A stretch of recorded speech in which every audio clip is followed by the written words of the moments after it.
Sama kita memanjatkan puji dan syukur kita kehadirat ilahi Rabbi Allah Subhanahu wa ta'ala atas segala limpahan rahmat dan karunia-Nya kepada kita yang sangat besar, yang sangat banyak, yang tidak terhingga, yaitu nikmat iman, nikmat Islam, nikmat kesehatan, dan nikmat kesempatan bagi kita dalam menjalankan ibadah dalam ketakwaan kepada Allah Subhanahu wa ta'ala. Subhanalladzi asra bi'abdihi laylan minal masjidil haram من المسجد الحرام إلى المسجد الأقصى الذي باركنا حوله الحمد لله رب العالمين والصلاة والسلام على أشرف الأنبياء والمرسلين وعلى آله وصحبه أجمعين أما بعد. Syukur alhamdulillah, marilah sama-sama kita panjatkan kehadirat Allah Subhanahu wa taala, berkat rahmat dan kurnia dari Allah Subhanahu wa taala kita bisa bermuajaah bersilaturahim bulanan IKMS yang mana hampir 1 tahun kita belum mengadakan silaturahim bulanan kita ini. Alhamdulillah sekarang dimudahkan oleh Allah Subhanahu wa taala. Semoga dihilangkan oleh Allah semua penyakit, dapatkan kita rahmat dan kurnia dari Allah Subhanahu wa taala hendaknya. Mungkin karena biasa kita di akhir Rabu, akhir bulan ya. Sekarang karena akan menghadapi Ramadan, hendaknya kita sebelum Ramadan bisa 1 kali lagi kita silaturahim sebelum Ramadan hendaknya. Selawat dan salam semoga selalu tercurah pada junjungan kita Nabi besar Muhammad sallallahu alaihi wasallam. Terima kasih banyak kepada Buya yang telah jauh-jauh beliau dari Cibubur hadir ke sini. Pak Buya Dr. Elva Henry MA. Semoga kehadiran beliau dan juga kita saling memaafkan. Karena memaafkan itu dianjurkan oleh Allah dan disunahkan oleh Rasulullah SAW. Semoga nanti ibadah kita diterima oleh Allah di bulan Ramadan. Karena kita nanti masuk final Ramadan, kita udah final dalam ibadah Olimpiade ini final. Jadi sekarang kita mempersiapkan.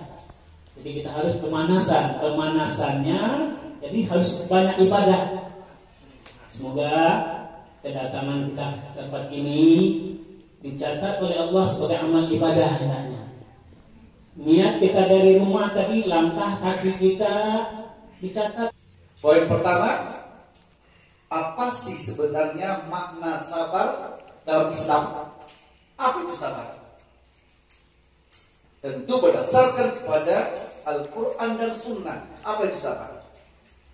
Setelah itu, yang kedua, apa yang dimaksud dengan fitnah dalam konsep Al-Quran? Konsep Allah, bukan konsep kita manusia. Apa makna fitnah itu? Apakah sekarang kita sudah berada di zaman fitnah atau belum? Nanti kita bahas. Apa yang mahu Allah? Siapa dia? Siapa dia? Imam An-Nawawi rahimahullah. Dia murid tersayang dari Imam Asy-Syafi'i rahimahullah. Dia penulis kitab Riyadhus Shalihin. Nah, ketika Allah uji kita, mampukah kita menahan diri? Kalau mampu, itulah sabar. Dia benar. Yang kedua, sabar berarti kemampuan kita mengendalikan diri ketika emosi memuncak. Kenapa emosi? Sekarang Pak, banyak faktor kita bikin emosi. Banyak. Kadang-kadang kurang piti, emosi kok. Ya enggak? Enggak laku kan deh. emosi macam-macam. Jadi kemampuan kita mengendalikan diri ketika emosi memuncak, itulah sabar. Yang ketiga, kemampuan diri untuk atau kemampuan kita mengendalikan diri ketika nafsu bergejolak.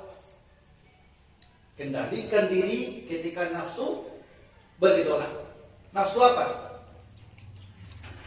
Nafsu harta, nafsu pangkat, nafsu jabatan, nafsu syahwat.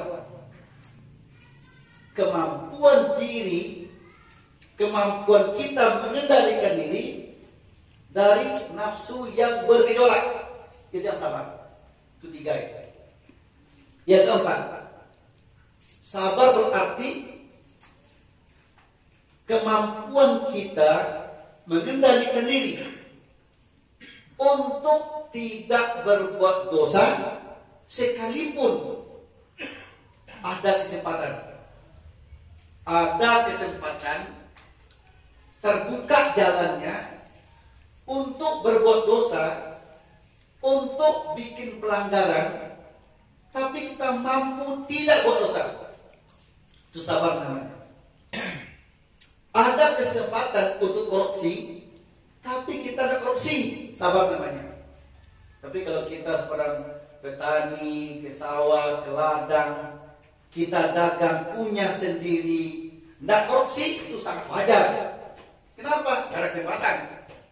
Tapi kalau orang yang megang uang negara, pejabat negara, keuangan negara dipegangnya, keuangan organisasi dipegangnya, keuangan masjid dipegangnya, tapi dia mampu kendalikan dirinya untuk tidak mengambil uang itu. Itu yang sabar. Itu yang sabar. Jadi mampu mengendalikan diri, tidak berbuat dosa ketika ada kesempatan. Itu sabar namanya. Tapi kalau mengendalikan diri untuk terus berbuat baik, untuk terus beribadah, untuk terus berjuang untuk yang hak, walaupun banyak rintangan, hambatan. Contoh, dulu kita mengaji tiap bulan, betul nggak? Tiap bulan, offline seperti ini, ketemu. Terus datang corona.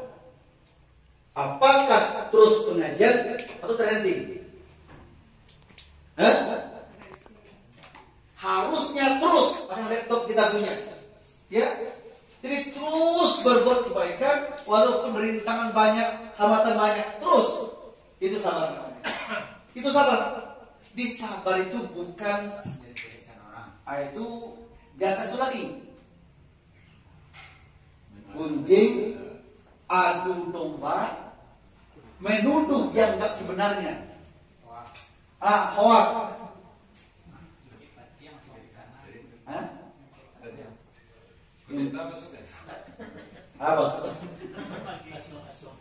Asal fitnah. Jadi fitnah itu kalau bahasa Indonesia berarti menuduh yang tidak sebenarnya, mengada-ada, memfitnah. Itu arti bahasa Indonesia ya.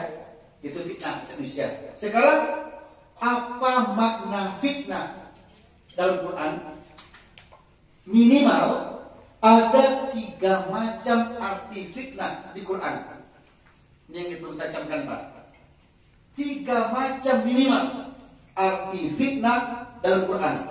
Yang pertama, betul yang tadi. Yang pertama itu orang yang bikin kekacauan di masyarakat, orang yang mengadu domba orang lain, memunculkan permusuhan, membuat orang itu panik.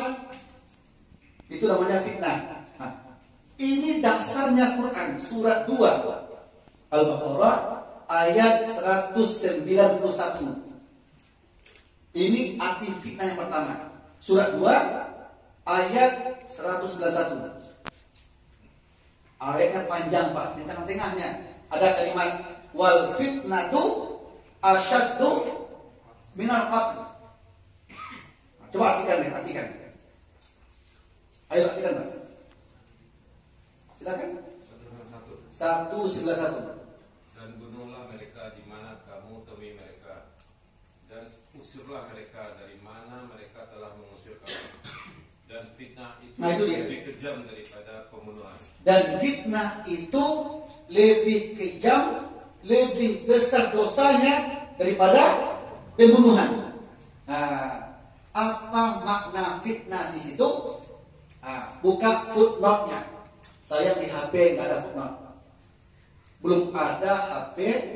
Kalau saya harus sabar, nggak boleh makan minum. Tapi terakhir saya menghabisi. Nanti menghabisi nanti. Nggak habis bungkus tadi. Jadi boleh makan sate dong Ustaz? Boleh, boleh, silakan sambil nyantai. Kalau ibadah lah, ibadah. Salah. Ya, Pak Sabel, bukan belakang bom. Tidak boleh. Apa tidak pernah